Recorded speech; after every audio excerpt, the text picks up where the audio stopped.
وعلیکم السلام ورحمۃ اللہ وبرکاتہ۔ اللہ رب العالمین آپ کو جزائے خیر عطا فرمائے اور خیر و عافیت میں رکھے۔ آپ کا سوال نو مولود بچے کے بال نکالنے اور اس بال کے وزن کے برابر چاندی صدقہ کرنے کے سلسلے میں ہے کہ کیا اس سلسلے میں کوئی صحیح حدیث وارد ہے؟ اس کا جواب یہ ہے کہ کئی حدیثیں اس سلسلے میں نبی کریم صلی اللہ علیہ وسلم سے مروی ہیں، کچھ حسن ہیں اور کچھ صحیح ہیں۔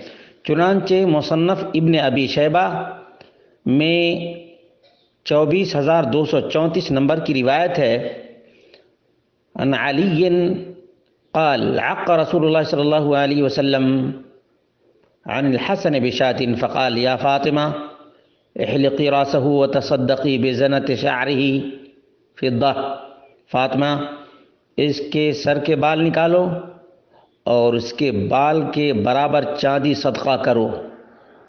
فوزنوہ فکان وزنہ درہما او بعد درہم، تو لوگوں نے حسن کے نکلے ہوئے بال کو وزن کیا تو 1 درہم کے برابر تھا یا 1 درہم سے کچھ کم تھا۔ اسی طرح سے دوسری روایت بھی موجود ہے، احلقی رأسہ وتصدقی بوزنہ علی المساکین عواقم من ورق او فضۃ، یہ مصنف ابن ابی شیبہ میں 24,235 نمبر کی روایت ہے۔ اسی طرح سے مسند احمد میں 27,183 نمبر کی روایت ہے، عن ابی رافع لما ولدت فاطمۃ حسنا، اس میں آگے ہے کہ ولیکن احلقی رأسہ، اس کے سر کے بال نکالو، ثم تصدقی بوزن شعرہ من فضہ، اور اس بال کے برابر چاندی صدقہ کرو مساکین پر۔ محقق نے لکھا ہے کہ یہ روایت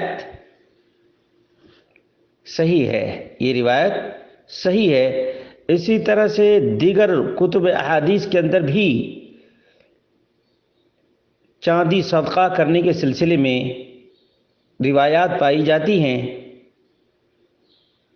سنن ترمذی میں حدیث نمبر 1519 ہے،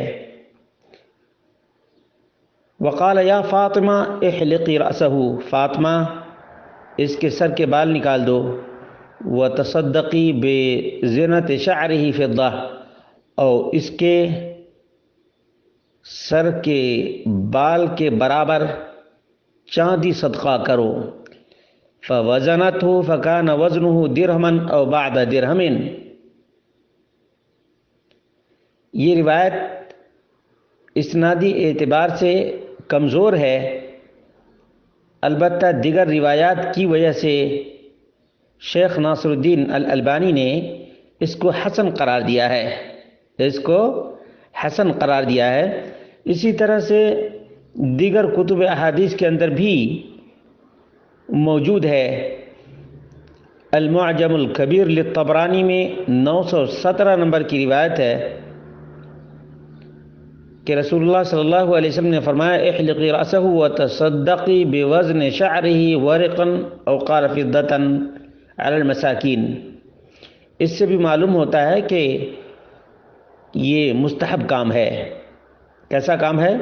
مستحب کام ہے کہ نومولود بچے کے بال نکالے جائیں اور اس بال کو چاندی سے تولا جائے، جتنی چاندی ہو اتنا مسکین اور فقیر اور محتاج پر تقسیم کر دیا جائے، یہ اللہ رب العالمین کے شکرانے کے طور پر ہوگا۔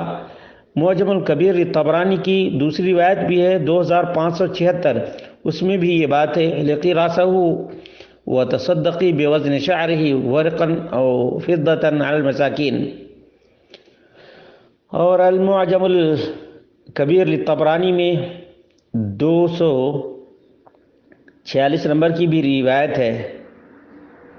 بہرحال مختلف روایتوں میں اس چیز کا ذکر ملتا ہے مستدرک حاکم میں بھی روایت موجود ہے، لیکن ذہبی نے کہا کہ یہ صحیح نہیں ہے، صحیح نہیں ہے۔ اور ایک اور روایت ہے جس پر امام ذہبی نے مستدرک حاکم میں سکوت اختیار کیا ہے، یا فاطمہ احلقی راسہ و تصدقی بزینت شعرہ، 7589 نمبر کی روایت مستدرک حاکم میں ہے۔ معلوم یہ ہوا کہ اس سلسلے میں کافی روایات پائی جاتی ہیں، جن روایات سے نومولود بچے کے بال کے برابر چاندی صدقہ کرنا مستحب قرار پاتا ہے۔ واللہ اعلم بالصواب۔